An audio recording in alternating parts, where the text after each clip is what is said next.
तो क्या आपने इंटरनेट की एक ऐसी मिस्ट्री के बारे में सुना है जिसके लिए लोगों ने अपना घर क्या अपना देश छोड़ दिया? जी हाँ, आज हम बात करने वाले हैं इंटरनेट की सबसे बड़ी अनसॉल्व मिस्ट्री में से एक सिकाडा 3301 के बारे में। तो कहानी शुरू होती है जनवरी 4, 2012 से। एक अजीब सी इमेज इंटरनेट पे वायरल होने लगी। वो सिर्फ एक इमेज नहीं, उसके साथ एक टेक्स्ट भी लिखा हुआ था। उस टेक्स्ट में लिखा था कि hello, we are looking for highly intelligent individuals. To find it we have devised a test.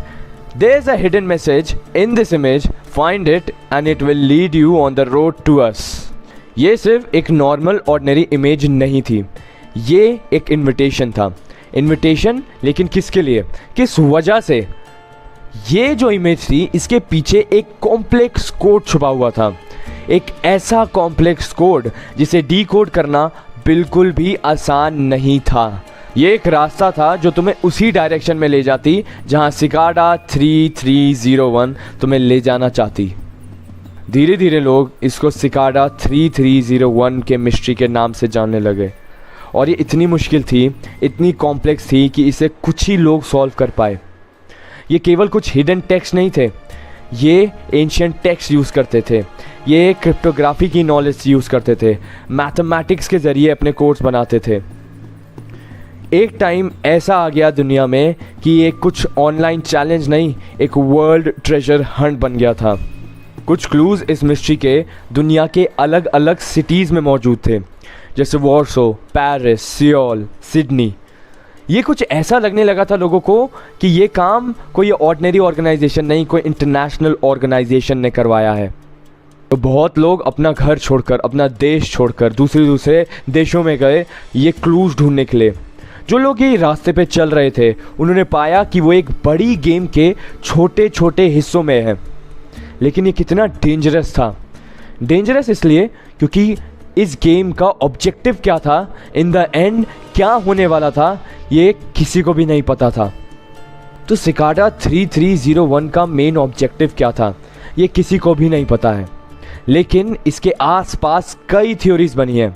बहुत थ्योरीज कहती हैं कि ये कोई एलाइट ग्रुप ऑफ हैकर्स का काम था जो अपने लिए टैलेंटेड लोगों को हायर करना चाहती थी। तो कई थ्योरीज ये भी कहती हैं कि गवर्नमेंट की कोई सीक्रेट एजेंसी थी जो दुनिया से टॉप माइंड्स को रिक्रूट करना चाहती थी। सबसे डरावनी बात तो यह है कि ये पहेली आज तक सॉल्व नहीं हुई है। हर साल एक नया क्लू निकलता, हर साल और लोग इस पे भाग लेते, और लोग इस गेम में जाते, और लोग इस रास्ते पर फंसते। लेकिन कोई नहीं जानता कि जो लोग लास्ट तक जाते, लास्ट तक पहुंचते, उनका क्या हुआ, उनके साथ क्या हुआ, वो कहाँ चले जाते, उनको क्या मिला, किसी को नहीं पता। यही एक बहुत बड़ा राज है।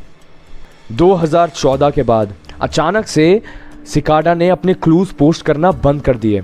लेकिन क्यों, किसी को नहीं पता। उनका एक आखिरी मैसेज उन्होंने ज़रूर डाला, जो एक मैसेज नहीं, वार्निंग थी।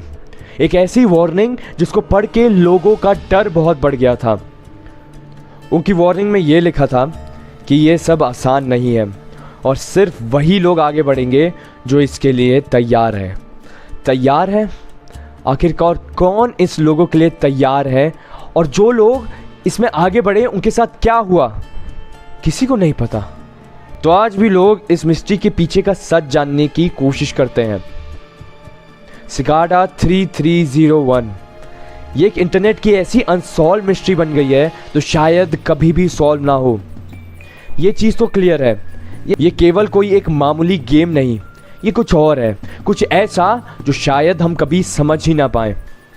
तो अगर फ्यूचर में आपको भी कोई ब्लैक इमेज या कोई मिस्टीरियस इमेज मिले इंटरनेट पर और वो भी ढूंढ रहे हो इंटेलिजेंट माइंड, तो याद रखिएगा कि सिकाडा 3301 आ चुका है वापस। फिर आजमाइएगा अपना हाथ, तो क्या पता आप उस मिस्ट्री के पीछे छुपे हुए राज को ढूंढने की चाबी बन जाए। मिलता हूँ फिर मैं एक और नई वीडियो के साथ।